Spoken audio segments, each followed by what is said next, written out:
saved us the seats.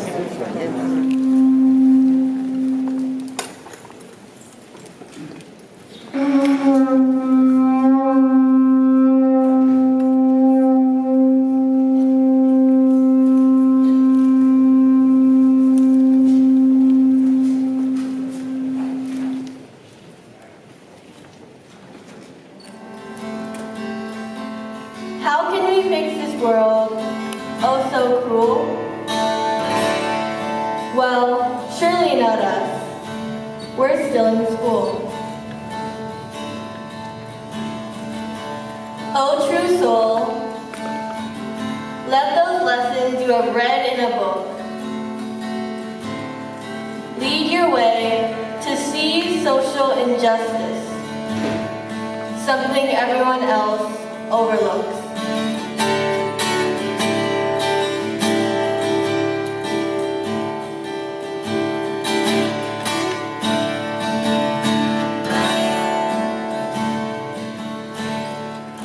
Regard our government state in the decades past. Recently slashed down a wall that couldn't last.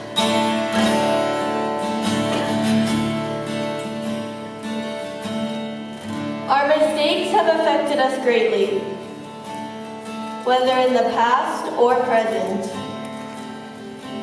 Racism in its truest form. Witness humanity's descent.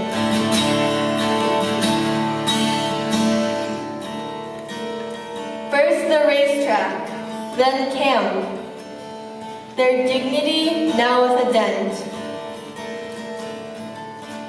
Sun in their eyes, dust in lungs. 120,000 behind bars without trial or consent.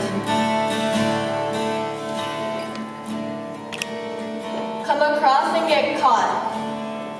Another separation, deportation. Dreams of a better life turn to nightmares and humiliation.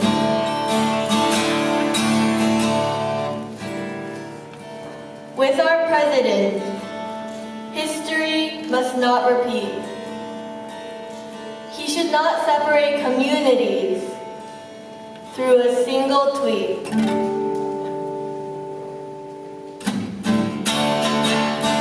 Yet, to fully understand is hard. People have no former information. If we all do our part, they will understand what has happened to our nation.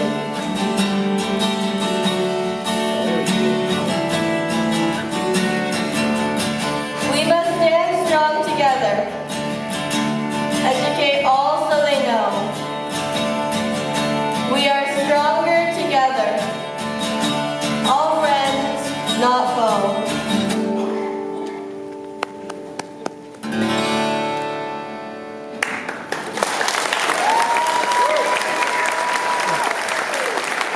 George Abe of the conch for that beautiful opening. And thank you to Sarah Omura for sharing her original poem titled, Has Anything Really Changed? Winner of the Manzanar Committee's Student Award Program. She was accompanied by her father, Glenn Surovich, on guitar.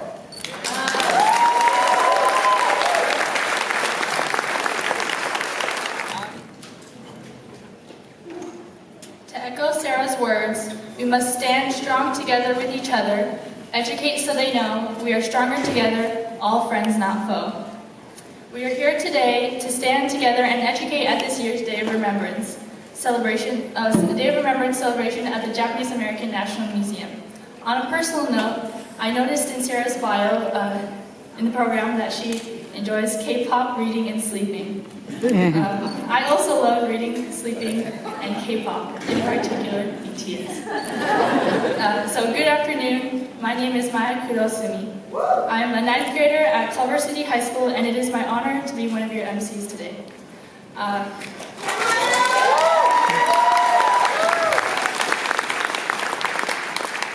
My grandma, Machi Okazaki Kuida, and her family were imprisoned at Heart Mountain and Crystal City, while my grandpa, Walt Creda, and his family were incarcerated at Gila River. I'm Tony Osumi and the very proud father and co-MC. I'm also a member of the Little Tokyo-based group DK Progressives. I'm also an LAUSD school teacher, 3rd grade, Go Room 9. 78 years ago, my grandparents, Chie and Yoshio Otsumi, were incarcerated at Poston, Arizona. Today, we are so glad to see you all here on the 41st annual Los Angeles Day of Remembrance. We also welcome everyone in the overflow room and all those who are live streaming online. Hi, Grandma Franny. It is now my honor to introduce the President and CEO of the Japanese American National Museum, Ann Burroughs. With over 25 years of dedication and leadership to issues of social justice and human rights, Ms. Burroughs' commitment to racial and social justice was shaped by her experience as a young activist in her native South Africa, where she was jailed as a political prisoner for her opposition to apartheid. She is also the recently elected chair of the Global Assembly of the Amnesty International. Please welcome Ann Burroughs. Welcome. I'm so grateful to all of you for coming. It's always such an honor and a privilege at JANM to have you in our house at any time, but it's a particular privilege to have you with us today. So, I want to start off by thanking the organizing committee and the people who have literally spent months planning this event. So we couldn't be all gathered here today if it weren't for them. So instead of me making my own remarks today, I actually bring greetings to you from Norm Mineta, who is the chair of the Board of Trustees and is in fact in San Jose at a Day of Remembrance there. Otherwise he would have been with all of you. But he's sent us some remarks and he's asked me to read them on his behalf. So they're quite personal, but understand that they are Norm's words. So, I'd like to welcome all of you to JANM on behalf of the trustees, governors, staff and volunteers as we gather to mark this Day of Remembrance. On February 19th, 1942, President Franklin D Roosevelt signed Executive Order 9066, which incarcerated 120 people of Japanese ancestry, the vast majority of whom were American citizens. We were stripped of our freedom, our rights, and forced to give up our jobs and belongings, our homes and the communities that we loved. I became an enemy alien in the land of my birth. For us, this is not an abstract history lesson, but an episode indelibly seared into our memories, an experience that we must never forget.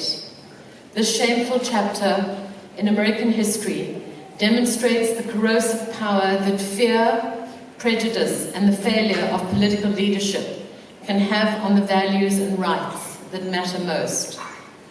As Japanese Americans who were directly affected by incarceration, we're keenly aware of the parallels between our history and the present. The scapegoating after 9/11, exclusionary policies like the travel bans, and the closing of our borders to people lawfully seeking asylum from persecution, to the forcible separation of children from their families, policies that undermine the very thing that sets this country apart, our enduring commitment to freedom and justice for all. Our own history has taught us how easily our democracy can be tested. And it's taught us that we have a moral obligation as Japanese Americans to remind our fellow citizens of just how frail the institutions of democracy are if we don't protect them. In 1942, too many people sat quietly by while Japanese Americans were rounded up and incarcerated. JANM was founded on the principle that what happened to us during World War II must never be repeated, and that no other group should be similarly targeted. Like all of us in this room, JANM has a heavy obligation to protecting this legacy. We are keenly aware of how easily divisiveness and discrimination create barriers and pit citizen against citizen. We are therefore deeply committed to encouraging dialogue and the inclusion of all voices and opinions, regardless of partisan position or political affiliation. JANM therefore requested that changes be made to the program to allow for all to feel welcomed here and for all participating organizations similarly to feel welcomed. In this spirit, one of the changes you will note is that the video presentation by Senator Mazie Hirono will be moved online, and we invite you to view it on the websites of several of the organizations represented here. On this day of remembrance that unites all of us, we ask that you respect this. It's important that we remain united so that the dark chapter in history that we gathered today to commemorate is never repeated. Let us stand together to speak for others in these trying times. Let us together use our history to shed light on the present and work for a more just future. Thank you very much.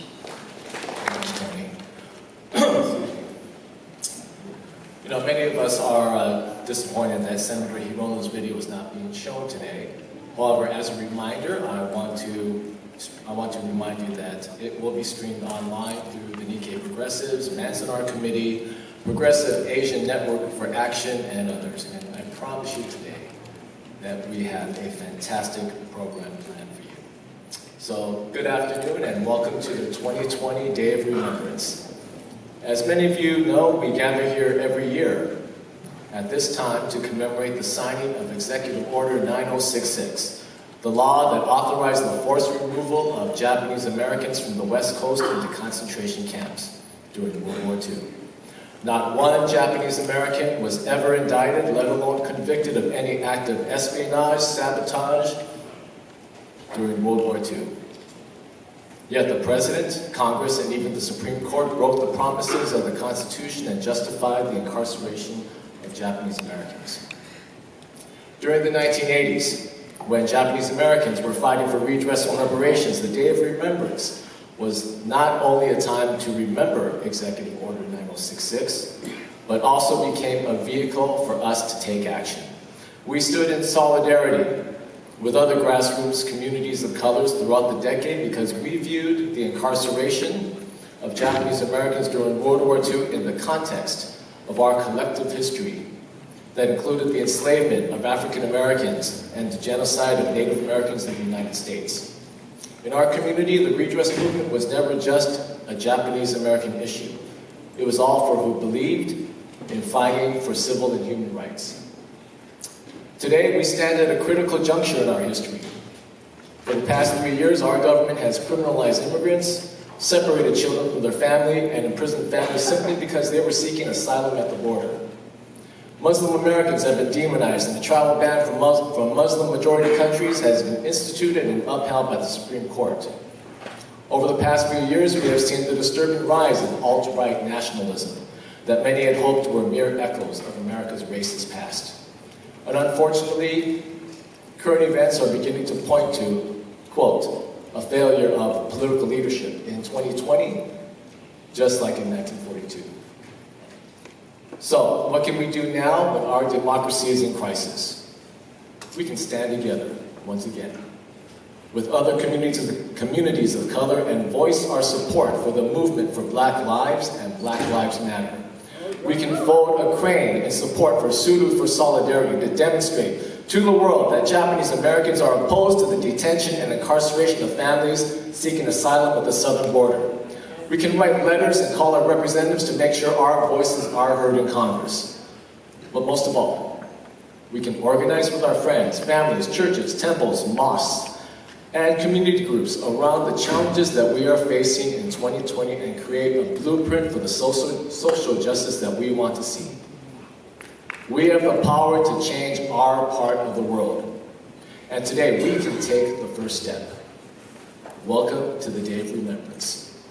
Democracy in Crisis, 1942 and 2020. 135 of the Nishi Honganji Buddhist Temple, Boy Scout Troop 242 of the Christ Lutheran Church, Boy Scout Troop 764 of the Venice Japanese Community Center, and the Boy Scout Troop 361 and Girl Scout Troop 1521 of the Evergreen Baptist Church of Los Angeles began the procession of camp banners. This year, the Scouts will be accompanied by a survivor of the camp that they stand by, who knows firsthand the importance of remembering and what happened and ensuring that it never happens again. Now, as we go into the camp roll call, we invite you to stand when the camp you were called, the camp you were sent to is called. If you yourself were not incarcerated at one of the camps listed, please stand at the end when we indicate for a moment of honoring and remembrance. By the end, we should all be standing in solidarity.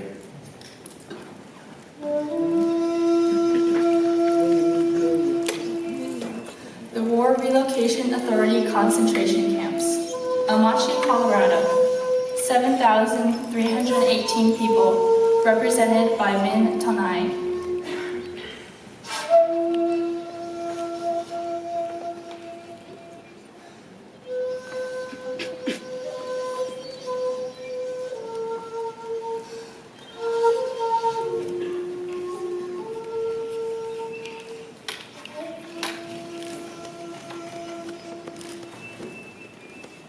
Gila River, Arizona, 13,348 people, represented by George Sugimoto.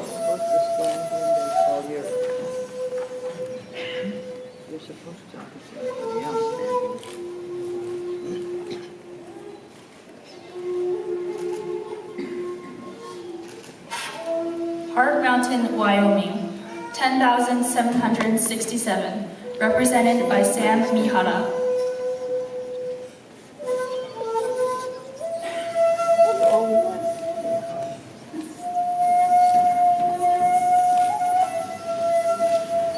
Jerome, Arkansas, 8,497, represented by Richard Murakami.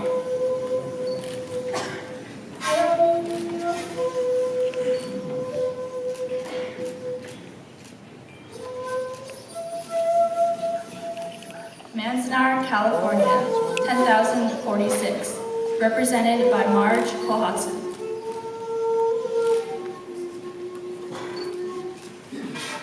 Minidoka, Idaho, 9,397, represented by Norma Jean Yamashita.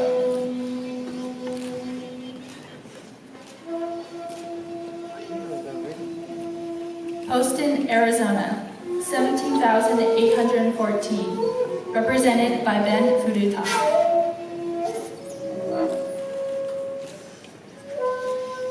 Rower, Arkansas, 8,475, represented by Kanji Sahara.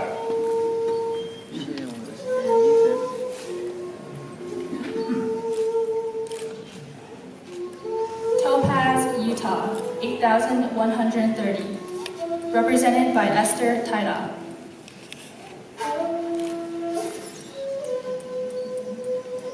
Tule Lake, California, 18,789, represented by Bill Nishimura.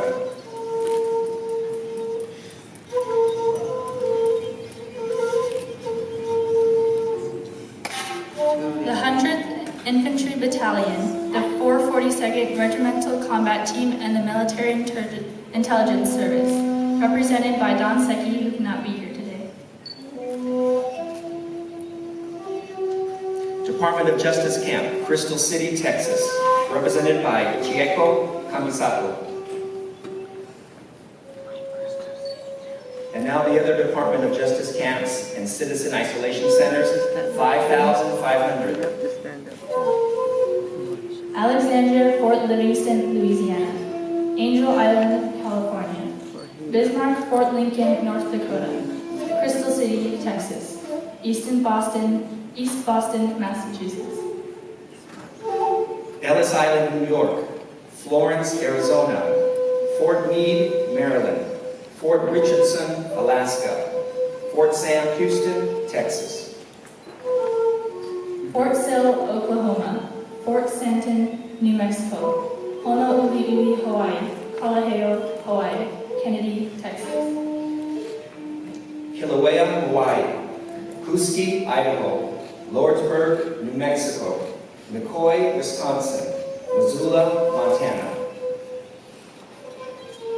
Montreat Assembly Inn, North Carolina. Old Britann Ranch, New Mexico. Sand Island, Hawaii. Santa Fe, New Mexico. Seabrook, New Jersey. Stephenville, Texas. Sharp Park, California. Stringtown, Oklahoma. Tullahoma, Tennessee.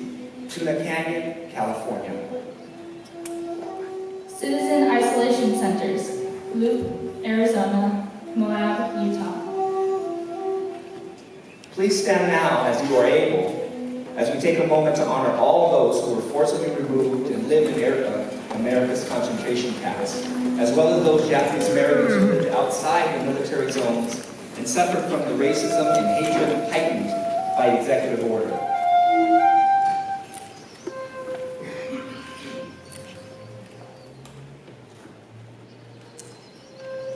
Jeff Adachi, 59. Paul Banai, 99. Hitoshi Harry Hajihara, 91. Hiroshi Kashiwagi, 96.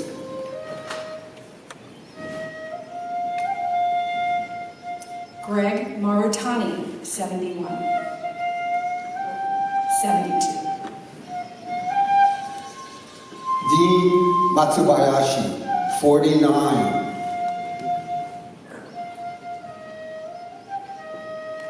Wat Misaka, 95. Reverend Paul Nagano, 96. Oh, 98. Lucille Nakahara, 94. Esther Takei Nishio, 94.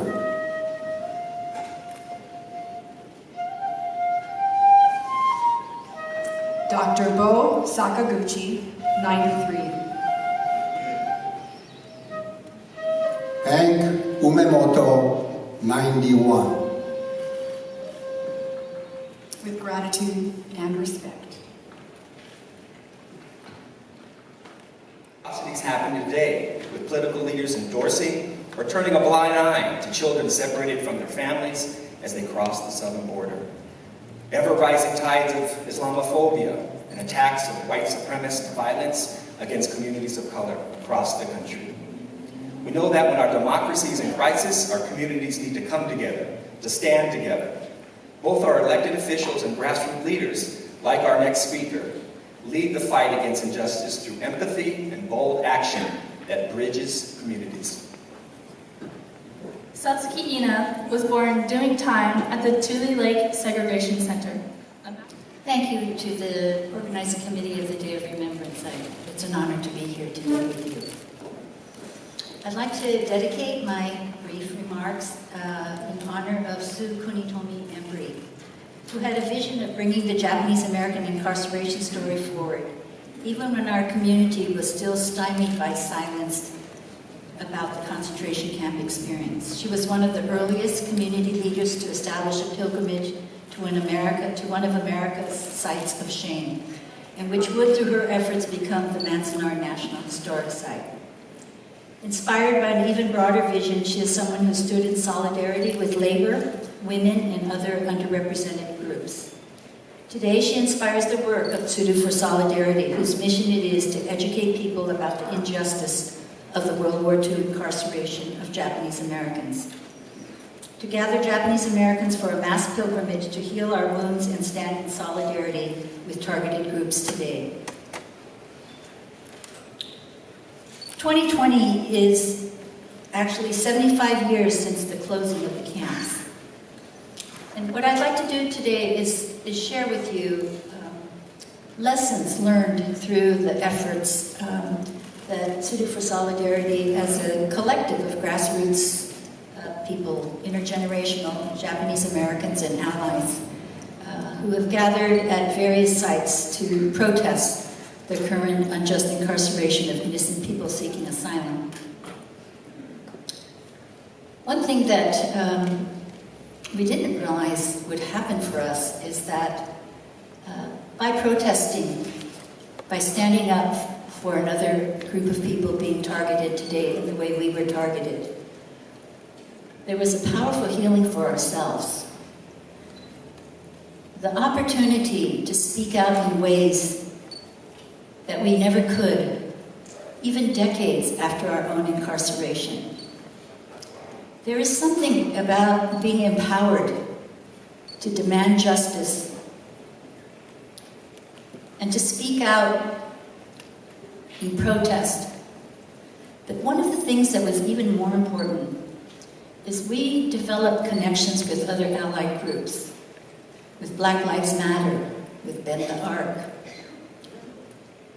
Council for Arab-American Relations, United We Dream, Brown Beret, and many multiple indigenous organizations. And we would go to these events, these protest actions, big ones, national ones, and we would shout and then we'd part. And so we decided that after each action, we would try to gather people together to sit face to face and do something very simple. And that was to share our stories.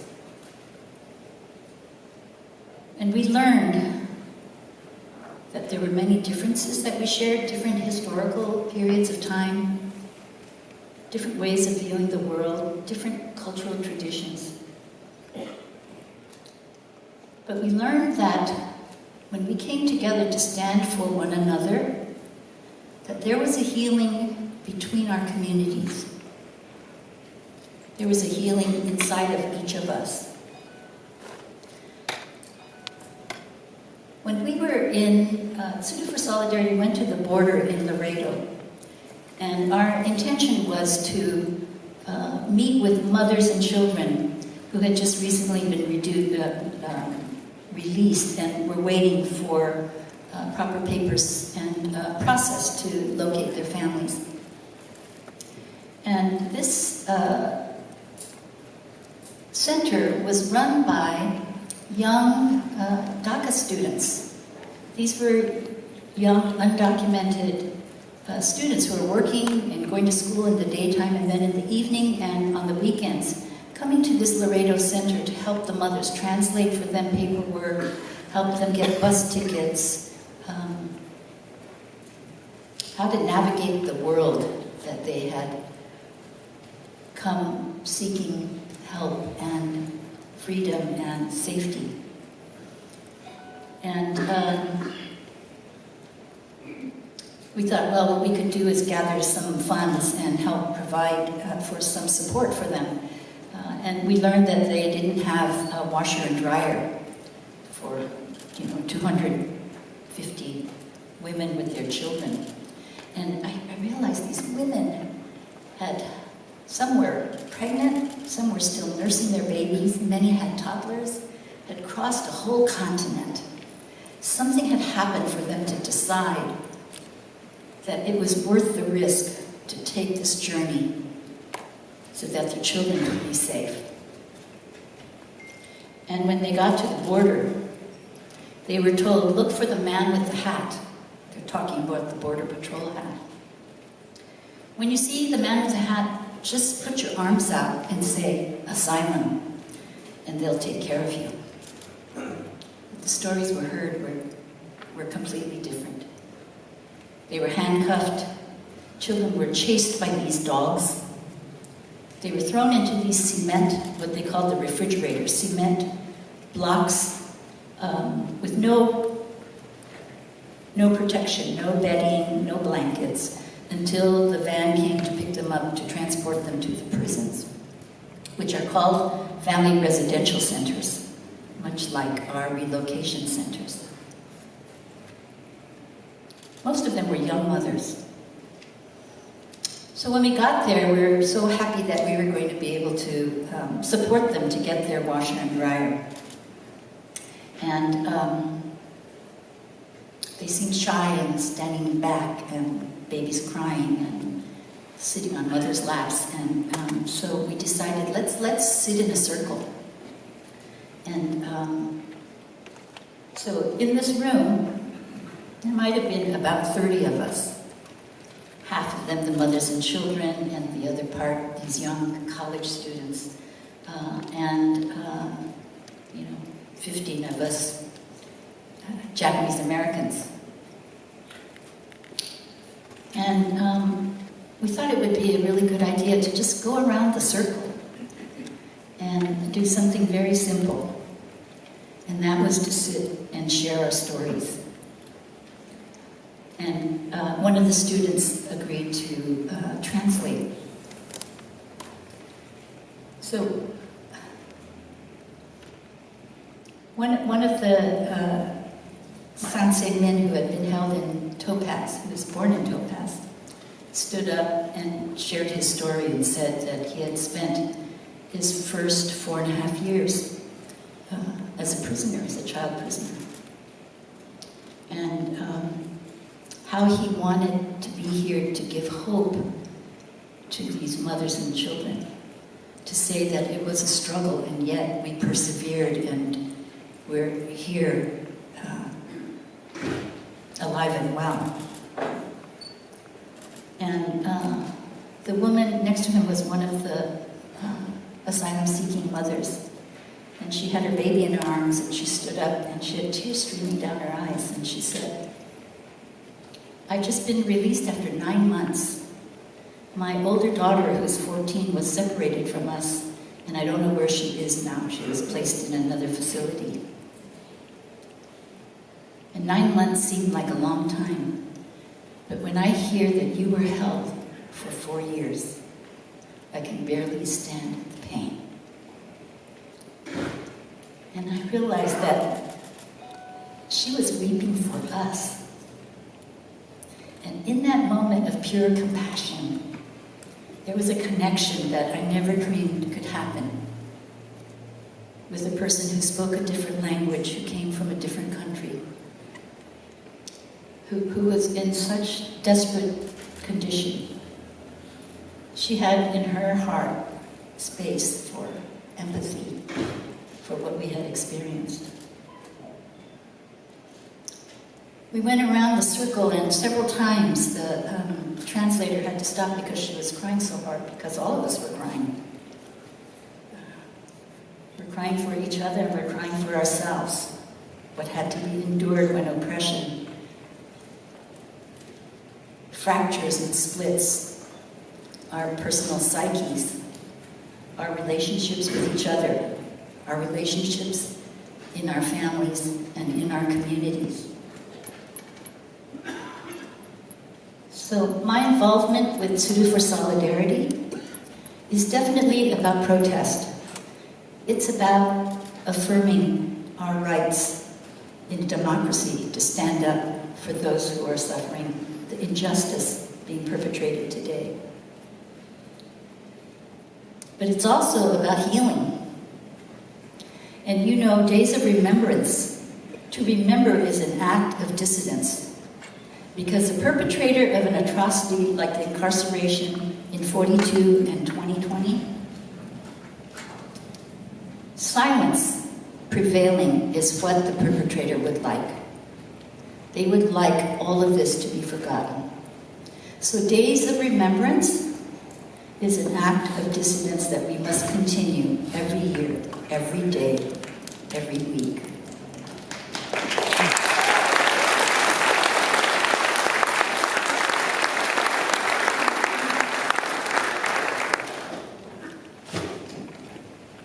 So I wanted to just share a couple paragraphs with you about what we'll be doing in Washington, D.C.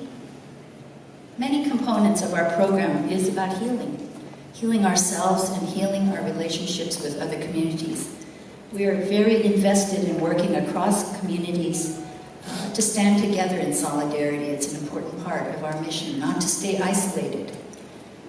Our efforts as people of color has been marked by separation and conflict and strife. And we're trying to bring love to this protest, not hate. And so these healing circles for change is what has emerged. So I'll describe it to you briefly. Racism, religious persecution, gender bias, homophobia, and every other form of oppression causes fractures in whole systems. Those systems, the personal, interpersonal, family, community, society, and nations, operate optimally when whole, interconnected, balanced, and well integrated. But when intentionally split and divided by systems of power dominating those who are vulnerable and powerless, the victim's sense of self becomes divided. Families and communities are fractured, resulting in barriers to understanding and connection. Walls, both concrete and illusory, are built, dividing us so that we can no longer see or be seen by one another. These consequences are difficult and often resistant to repair and healing. With social consciousness and the intentional decision to be with one another, we're able to not only physically see and hear one another, but to emotionally hold one another in mutual respect and empathy. Oppression, by definition, is a cruel and prolonged form of control. It results in varying degrees of trauma, often leading to the shutdown of our true and authentic selves for the sake of survival. The humiliation and fear can be passed on, internalized, and made unconscious. As victims of oppression trauma, we learn to suppress and compartmentalize not just our stories, but parts of ourselves. This results in a splitting of our consciousness. We may appear fine, normal, outwardly, but internally, we may be deeply isolated, filled with unexpressed anger, hopelessness, and depression. So when we gather in a circle representing wholeness, we come with intention to engage authentically and express what is true for us through our customs, culture, language, traditions, and stories. We participate in creating safety for one another through our empathic listening and complete presence. We plan to conduct 50 of these healing circles for change during our national pilgrimage to Washington, D.C. So at the same time, in the same building, there will be 500 people sharing their stories with each other across communities. So 2020, 75 years since the closing of the camps. We're hoping also 2020 will mark the beginning of the closing of the camps today. And we hope that you'll join us and that 70 years from now, your name will be remembered as someone who stood up for someone else. Thank you. Round of applause for Satsuki Ina.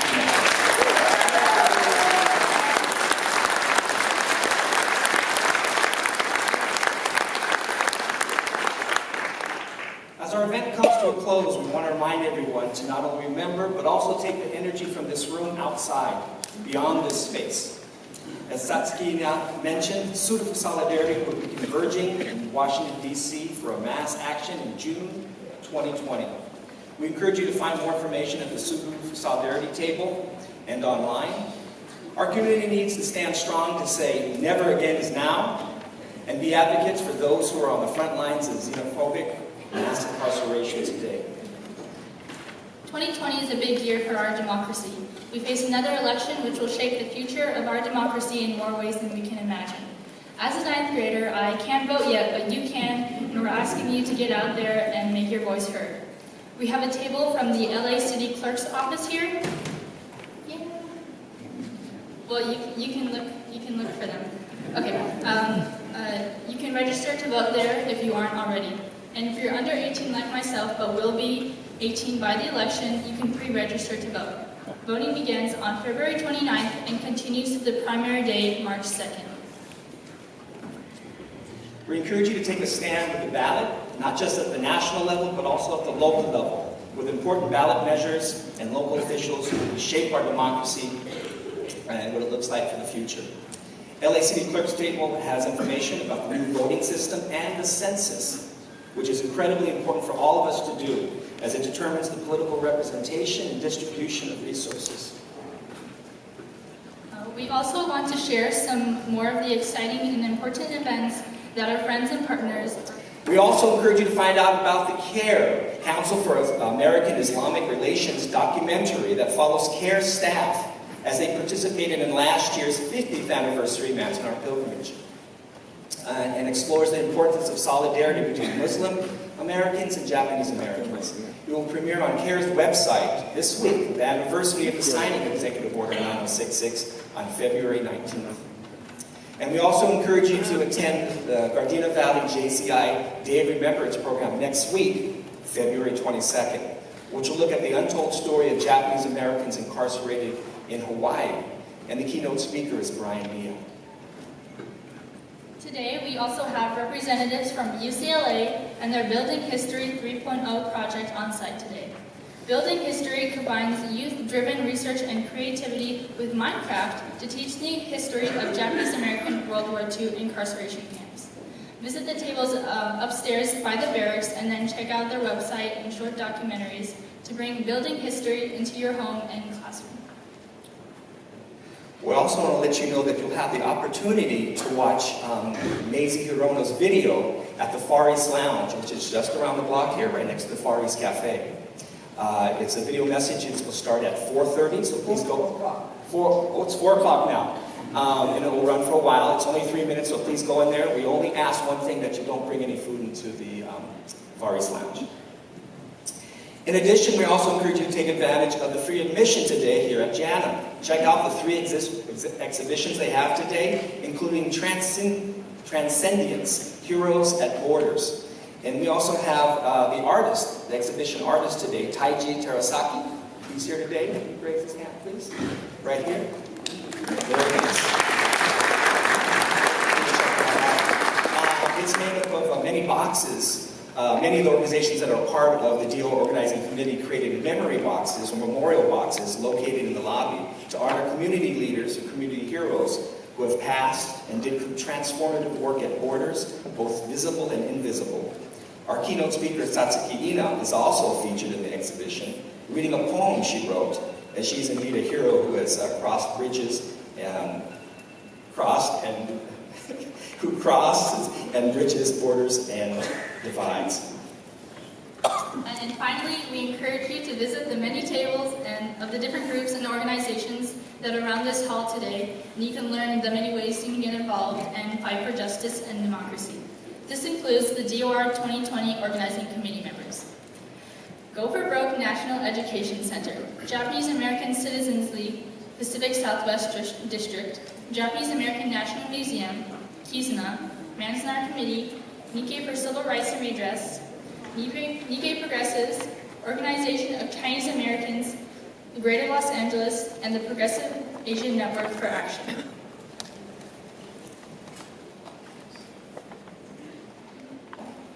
Oh, the Manzanar Committee also invites all of the former incarcerees to Do an all-camp pilgrimage, and they have more information over there on the side there. Please check it out. That's coming up. We welcome you to stay and enjoy the wonderful refreshments brought to you by DOR member Carrie Morita and her incredible kitchen staff.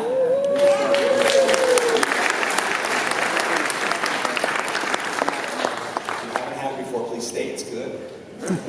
Thank you so much for coming and being part of today. We are the future. We are democracy. Okay, let's say it all together to end it off, okay? We are the future. We are democracy. To